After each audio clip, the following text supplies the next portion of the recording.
Ben 10.000 zamanda yolculuk yapmış, sayısız savaş kazanmış ve Omnitrix'in gücünü en uç noktaya taşımış efsanevi bir kahraman. Ama hangi versiyon en güçlüsü? Klasik seride gördüğümüz deneyimli savaşçı mı? Ultimate Alien'daki Undyne potansiyeline sahip olan versiyon mu? Yoksa Omniverse'de iki uzaylı gücünü aynı anda kullanabilen zirve noktası mı? Evet, bugün Ben 10.000'in tüm versiyonlarını karşılaştırıyor ve hangisinin gerçekten en güçlü olduğunu belirliyoruz. Ancak videomuza geçmeden önce like atmayı, kanalımıza abone olmayı ve bildirimler butonuna basmayı unutmayalım. Ayrıca bana ve kanalıma destek olmak adına videolarımıza hype puanı gönderebilirsiniz. Evet, eğer hazırsanız hemen videomuza geçelim.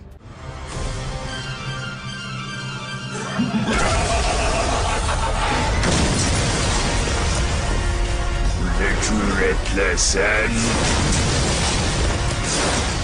İlk olarak klasik seride görmüş olduğumuz ilk Ben 10.000 versiyonundan başlayalım. Bu Ben 10.000 hakkında bilmemiz gereken ilk husus elbette Undyne güçleri hakkında hiçbir bilgiye sahip olmamasıydı. Evet, her şeyden önce bunu söylemek istedim çünkü birazdan göreceğimiz Ultimate Alien serisindeki Ben 10.000'in az da olsa bu tarzda bir gücü vardı. Baktığımızda klasik serideki Ben 10.000 tamamen Omnitrix'ine ve fiziksel gücüne dayalı bir savaşçıydı. Ayrıca bu Ben 10.000 versiyonu gördüğümüz kadarıyla Ultimate uzaylı formlarına da sahip değildi. Çünkü kendisini görmüş olduğumuz tüm süre boyunca Ultimate uzaylılar hakkında hiçbir şey söylemedi ve bu uzaylıların kendisinde olduğuna dair bir ipucu da verilmemişti. Gördüğümüz kadarıyla sadece klasik serideki standart uzaylılara dönüşebiliyordu. Şimdi şunu savunanlar da olacaktır. Klasik seri ilk seri olduğu için elbette Ultimate uzaylıları daha o zamandan düşünmemiş olabilirler. Evet, bunu ben de biliyorum ancak ben serinin kurgusal mantığından ilerliyorum. Yani ne yazık ki benim de yapacak bir şeyim yok. Bize seride ne gösterdilerse ben de onları sizlere açıklayacağım ve böylelikle bir kıyaslama yapacağım. Baktığımız zaman bu Ben 10.000 versiyonu uzaylılarının potansiyelini en iyi şekilde kullansa da taktiksel açıdan diğer varyantlarına kıyasla çok da bir imkana sahip değildi. Ve düşündüğümüz zaman yeni özellikler konusunda diğer varyantlarına kıyasla biraz geride kalıyordu. Elbette klasik serideki Omnitrix'in en gelişmiş versiyonuna ve elbette ana kontrolünü açmış bir versiyonuna sahipti. Omnitrix konusunda fazla bilgiye sahipti ve etkili bir şekilde hızlıca dönüşüm yapabiliyordu. Omnitrix'ini en iyi şekilde geliştirdiği ve ana kontrolleri açarak istediği uzaylıya düşünce yoluyla dönüşebildiği için combo saldırılar gerçekleştirebiliyordu. Ama dediğim gibi diğer varyantlarına kıyasla yeni özellikler konusunda geride kalan bir varyanttı.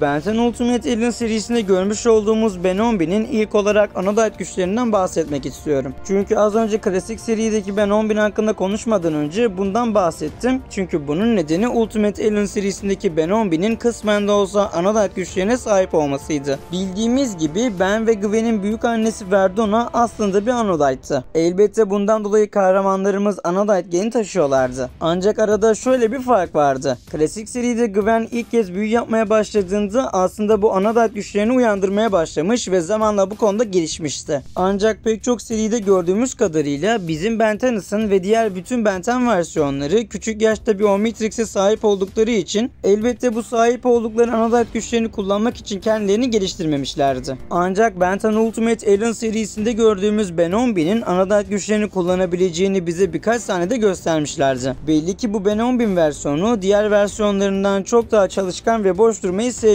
Öyle olacak ki Gwen sayesinde güçlerini uyandırmayı başarmış. Elbette Gwen kadar etkili bir Undyne gücüne sahip değildi ancak tam olarak ne kadar güçlü olduğunu da net bir şekilde bilmiyoruz. Baktığımızda bu Ben 10.000 Gwen kadar güçlü olmadığını ancak onunla takıldığı için birkaç numara öğrendiğinden bahsetmişti. Bu da Ultimate Ben 10.000'in daha düşük bir Undyne seviyesinde de olsa güç kullanabileceğini gösteriyordu. Kısmen Undyne güçlerine sahip olsa da belli bir düzeyde enerji manipülasyonu yapabileceğini biliyoruz. Ayrıca bu Ben 10.000'in diğer Ben 10.000 versiyonlarından en büyük farkı Omnitrix'ine bağımlı kalmadan ek bir güç kaynağına sahip olmasıydı. Ancak yine de şunu söylememiz lazım. Ben 10.000'in burada göstermiş olduğu performans çok da etkili bir performans değildi. Yani Gwen kadar güçlü bir Undyne olması için kendini daha da geliştirmesi lazım. Yani bu güçlerinin ne kadar etkili olduğu konusunda kesin bir kanıtımız yoktu. Ayrıca bu Ben 10.000'in Undyne yetenekleri Omnitrix'e kıyasla savaşta ne kadar işe yarayacağı da belirsiz bir güçtü. Tüm bunların yanı sıra da bu Ben 10.000 versiyonu tıpkı Alien Force serisindeki Omnitrix'e benzer bir Omnitrix kullanıyordu. Ancak bu Omnitrix'in çok daha gelişmiş olduğunu ve Ultimate uzaylılara da erişim sağladığını biliyoruz. Çünkü Ben 10.000 daha bölümün başında bu saat sayesinde Ultimate insanazor kadar büyük ve güçlü olabilmişti. Ancak burada büyük bir eksik vardı. Ultimate uzaylıların güçlerine erişebilse de Ultimate versiyonunun bazı yeteneklerini gösterememişti. Mesela bölüm içinde Ultimate insanazorun kollarından ateş etme yeteneğine sahip değildi. Aslında bunun nedenini Ben 10.000 bölümü içinde çok güzel bir şekilde anlatmıştı. Bu Ben 10.000 versiyonu diğer versiyonlarına nazaran daha hızlı ve etkili bir şekilde uzaylılar arasında geçiş yapabilmek için saatini sadece uzaylıların yeteneklerini kendi vücuduna entegre edebilecek şekilde komutlamıştı. Elbette isterse bu Ben 10.000'de saatinin ayarlarını değiştirerek diğer versiyonları gibi uzaylılara dönüşebilir. Böylelikle daha etkili bir şekilde istediği uzaylının güçlerini istediği şekilde tam potansiyelinde kullanabilir.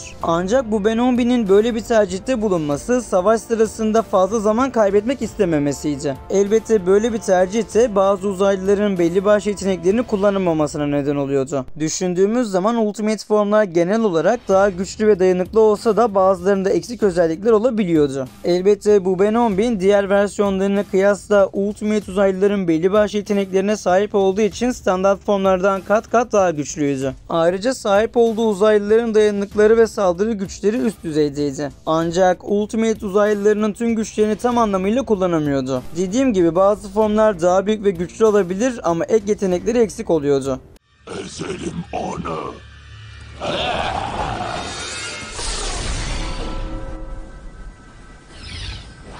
Formangasor.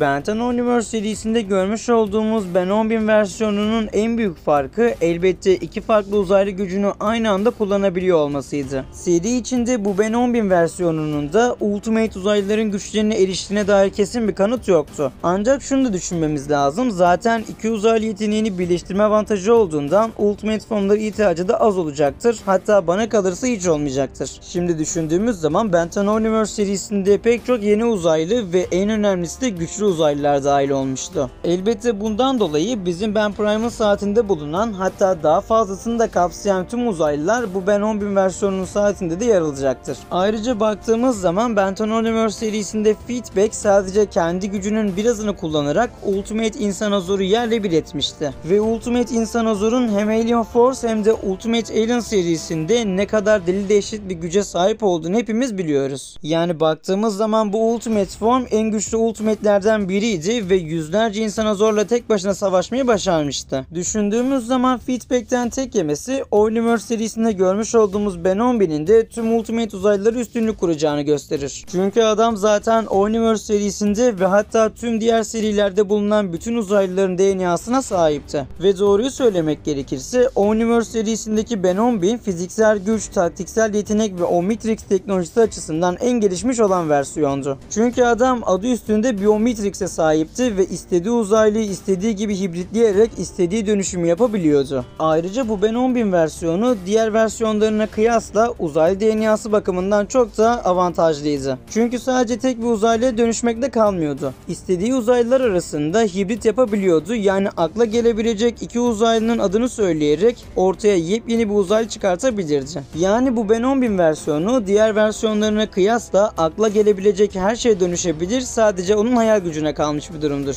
Baktığımız zaman Universe serisindeki Ben 10.000'in gerçekten deli dehşet güçlere sahip hibrit uzaylıları vardı. Mesela Atomic X buna bir örnektir. Ya da Formangasor gibi hibrit uzaylıların ne kadar etkili olduğunu zaten hepiniz biliyorsunuz.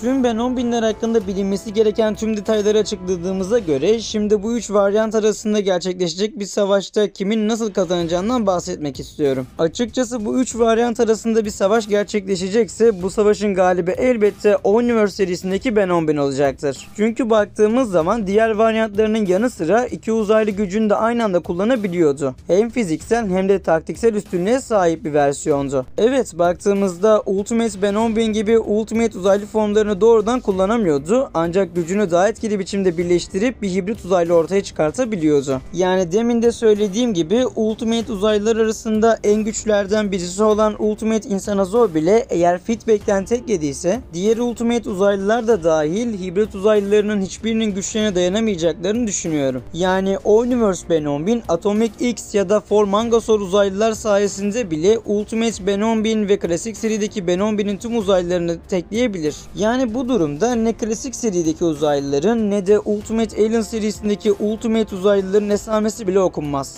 Öte yandan Ultimate Alien serisindeki Ben 10.000 Anodite güçlerine sahip olabilir ama ne kadar etkili gücü olduğu belirsizdi. Bu karakter hakkında konuşurken de bahsetmiştim. Evet, normal uzaylılara kıyasla Ultimate uzaylıların da güçlerine sahipti. Ancak bu Ben 10.000 versiyonu fiziksel olarak uzaylılara dönüşmüyordu. Sadece uzaylılarının yeteneklerini alıyordu. Bundan dolayı Ultimate uzaylıların güçlerini alsa bile elbette tüm yeteneklerini kullanamıyordu. Baktığımız zaman taktiksel olarak fazlasıyla zekice dövüşüyordu ama Omniverse Ben 10.000 kadar esnekliğe sahip değildi. Klasik serideki Ben 10.000 ise düşünce yoluyla hızlı bir şekilde uzaylılara dönüşebiliyordu ve çok güçlü bir avantaja sahipti. Ancak ne yazık ki diğer versiyonlarına kıyasla savaşta en az taktiksel olan Ben 10.000 versiyonu da oydu. Sahip olduğu Omnitrix'te ne Ultimate uzaylılar vardı, ne hibrit uzaylılara sahipti, ne de Anodite güçlerine dair hiçbir bilgiye sahip değildi. Saati sadece klasik serideki Omnitrix'ten çok daha gelişmiş ve hızlı bir dönüşüm sağlayan bir cihazdı. Teknolojik açıdan diğer versiyonlarına kıyasla geride kalıyordu ve bundan dolayı da klasik serideki Ben 10.000 en alt sırada yer alıyor. Tüm bu durumu çok kısa bir şekilde özetleyecek olursam, Omniverse Ben 10.000 büyüktür Ultimate Ben 10.000'den, Ultimate Ben 10.000 de büyüktür klasik Ben 10.000'den. Elbette bu durum sizlerin tercihine ve bakış açısına göre de değişebilir.